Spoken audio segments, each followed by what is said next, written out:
Hi everyone, I'm Megan and this is Beguiled by Books, a community of book lovers and word nerds. Today, in honor of my birth month, I'm sharing with you my favorite books from childhood. Let's get started.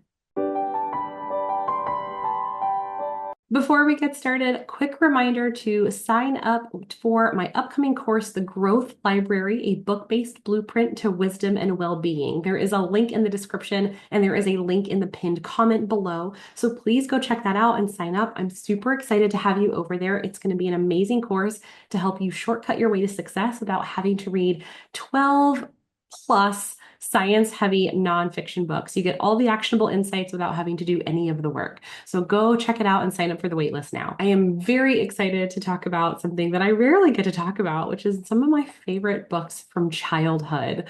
I was born in the month of May, so I'm really excited to do this just as a fun little side thing in honor of my birthday. And childhood was so formative for reading, like it was for so many of us. If you are an elder millennial like I am, you probably remember Hooked on Phonics. Well, I was a Hooked on Phonics kid. That is how I learned to read. And I did so at a very early age, thanks mom and dad. And when I started really reading, it was because I memorized the book Winnie the Pooh. I had my parents read that to me every single night when I was a kid, and they thought I was some magical reading prodigy because I was just reading it to myself out loud one night. But I had memorized the words and the pacing, and I knew when to turn the page. And I basically tricked them into thinking I could read when, in fact, I had just memorized everything. So they got me hooked on phonics, taught to read, and then it's just been game over ever since. I've just been a little reading machine since I was 4 or 5 years old. I still very much loved Winnie the Pooh. That was the catalyst to my reading journey.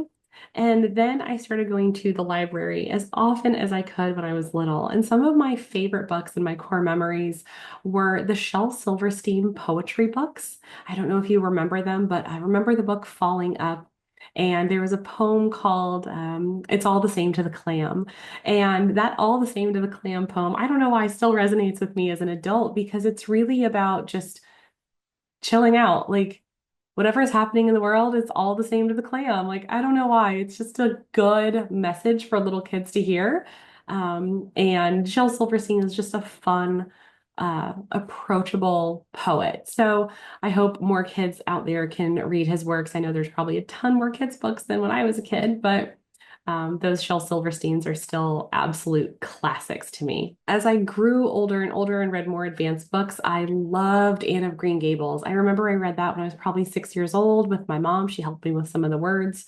And I loved Anne of Green Gables and just loved the adventure that she went on and just the feeling of running around meadows and exploring the world around us and basically not being an adult, having no bills, having no responsibilities. It was pretty great.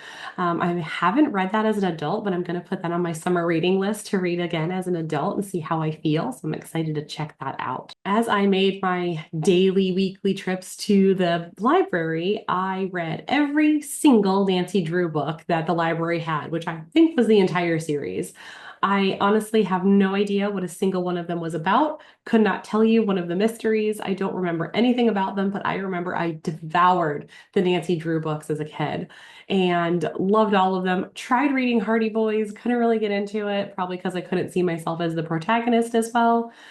But those Nancy Drew books were so great. And it's kind of funny because I'm not a super big mystery person. And part of it makes me wonder if it's because of Nancy Drew that I read so much mystery, or if I just figured out how to guess the villain. I don't know. I don't know. But I'm excited to get back into some cozy mysteries where it's a little less high stakes, not thriller mysteries, but just like the cozy soft ones. Those are always fun. I would say the last book of my formative years I read probably when I was 14, 15 years old before I started reading like grown-up adult books and getting into high school and all that fun stuff. It was the series Sabrielle by Garth Nix. Y'all have heard me talk about this a million times over here on this channel, and I love Sabrielle. This is the series that I read and reread every couple years. I love it. These first three books, Sabrielle, Lyriel, and Abhorsen, the magic system's incredible. The protagonist is amazing. It's just a phenomenal series. I still love it today as a grown up many, many, many years later. and I want more people to read Sabriel. I recently saw it in person at Rediscovered Books in Boise, Idaho. So that was really cool to see it just on a shelf for people to buy.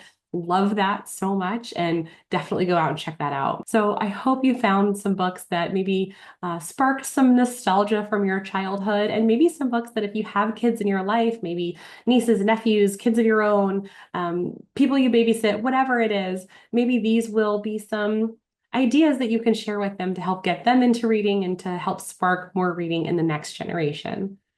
I would love to know some of your favorite childhood books. Please drop a comment below and tell me. I'm always interested in hearing that. And if you found a book that you liked or a book that you might want to share with someone in your life, give me a thumbs up. Don't forget to subscribe if you haven't already.